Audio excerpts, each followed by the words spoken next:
All right, let's stop talking about acids and bases for one video before we go back. We'll talk now about solubility equilibria. And solubility equilibria deal with things that we consider to be insoluble, which in fact are actually soluble to a very small extent. We're going to see that we have an equilibrium expression called KSP, which will be the product of your ions that your insoluble substance breaks into. For example, for calcium sulfate, the KSP would be equal to the calcium ions times the sulfate ions for calcium sulfate. It's the product of the ions. If you have multiple, so for example, if you have silver sulfide, KSP would be silver squared times the sulfide. So same as any other equilibrium. Recall that we can do this because we don't consider solids to be part of our equilibrium expressions. So if we were to actually write this out, we would have our two aqueous ions in equilibrium with the solid, the silver sulfide.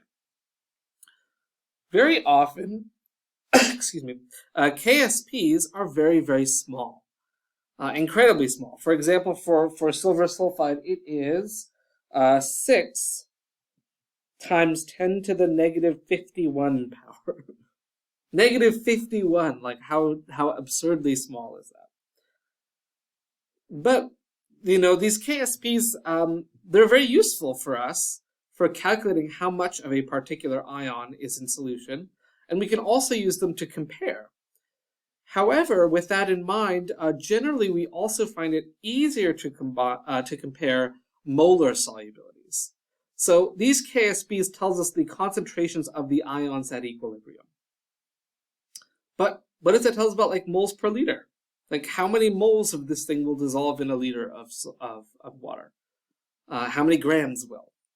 And so we often want to talk about solubility in terms of grams per liter, or moles per liter for molar solubility. And so we can relate KSP to that. For example, if we wanted to find out the concentration of the ions in solution for the silver sulfide, we could do that. If we take our equation, which we've already got here, we'll do it for the tougher one. Should be a G down there, sorry. All right, so we've got our silver ions coming out as well as our sulfide ion.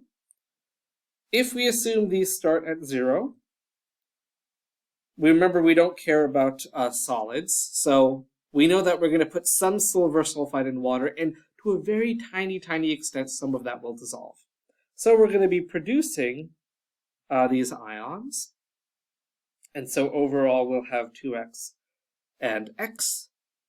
If we remember that KSP for this compound is Ag plus squared times the S2 minus, that's going to be 2x squared times x, which will be 4x cubed, if you do the math all out.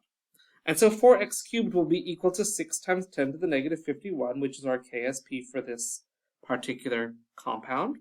And so we simply need to solve for x, calculator, or you can use Wolfram alpha. So 6 times 10 to the negative 51 divided by 4, raised to the 0.333 power, or cube root it, whatever you want to do. X becomes 1.15 times 10 to the negative 17. So as we see, incredibly small. Units for this would be molar, so moles per liter. So this value here, this happens to be the concentration of sulfide ions, but it also is the molar solubility of the compound. So this number here represents the molar solubility of silver sulfide.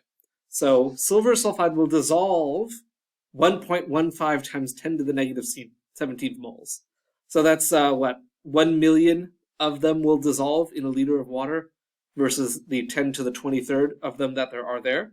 So, see, it's still a seemingly large amount of ions, but it's not really. And if we were so inclined, we could also convert this into the gram solubility by using the formula mass, right? So that's the molar solubility, which is what X is. It's also going to be the concentration of any of the ones that have the same coefficient as our original compound. So your original compound should always have a coefficient of 1. Your ions may have different coefficients. So silver would have times 2 because we have 2x for the silver. So the silver would be 2.3 times 10 to the negative 17 for the concentration. But the molar solubility is always the coefficient of 1, so just x. And so that's our molar solubility. If we wanted to convert this into gram solubility, 1.15 times 10 to the negative 16 moles per liter. If we want this in grams per liter, we simply need to use the molar mass, which I don't have, but we can look it up. So silver, let's see, silver is 107.9, we'll say, times 2 plus silver, which is sulfur, which is 32.06. So that's 247.86. Multiply that by our previous answer, 1.15 times 10 to the negative 17th. That's a 4, by the way, there. 247.86 grams per mole. We get 2.85 times 10 to the negative 15 grams per liter. So really not anything at all will dissolve. So this is an incredibly insoluble compound. In Discord, I've gone ahead and put a list of KSPs, or rather it's a link to a list of KSPs that are common for common compounds. And we'll see that many of these, will not be on the order of 10 to the negative 51. This compound is particularly insoluble. But something like zinc fluoride has a KSP of 10 to the minus 2. So it's pretty soluble still. And so with this, the idea here is that we can convert to the regular solubility, or as we might call it, the mass solubility, which we use the molar mass to find out. We have the molar mass, which we use, molar solubility, which we use the ice table to get. And then we have the solubility product constant, the KSP, which is our third value. So we can compare things in different ways. Generally speaking, it's safest to compare things in terms of molar solubility. That's really the most useful one. But these equilibrium constants are certainly useful to use as well. So you can't tell just by looking at it because you don't know how many ions are part of it. For example, like aluminum chloride, and that's pretty soluble, never mind. How about cobalt 3 carbonate or something? That's got 5 total ions. So you're going to have an x to the 5th term in there. So depending, you may have actually pretty reasonable molar solubility, depending. So you always have to do the math. You can't just compare a KSP directly unless everything has the same number of ions. Molar solubility you can compare directly. You can say, aha, this one's 10 to the negative 17. This one that's 10 to the negative 8th is much more soluble than the one that's 10 to the negative 17. So can't compare, I'll just write that out here, KSPs directly if you're talking about solubility. Solubility means molar solubility or mass solubility. Generally, molar is more like chemistry preferred, but mass solubility is often one we look up as well. So we do see those and we can compare those. So only can compare the solubilities.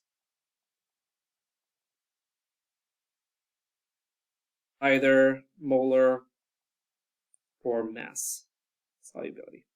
So in summary of this section, the KSP of a particular compound will be its product constant. So it's the ions that your solid will break into raised to the power if they have any coefficients. So it's just a K, an equilibrium constant.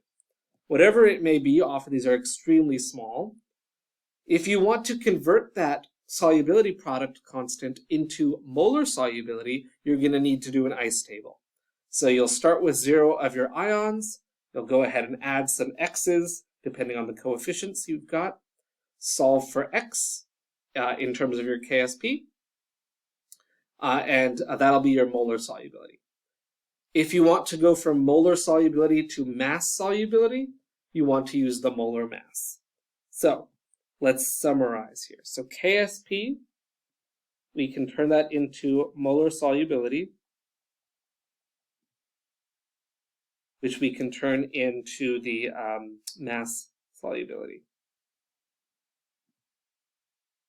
So this is the ice table here, and that's the molar mass. That's how we convert between these. And of course, we can convert the other way too. We can go from mass solubility to KSP if we were interested. We would convert to molar solubility first, and then we would use those x values to determine KSP. So that's always something we can do. So for example, if you were to try to do it for sodium chloride, which has a molar solubility of 5.4 molar, it would be 5.4 squared. So quite a large KSP, is 25.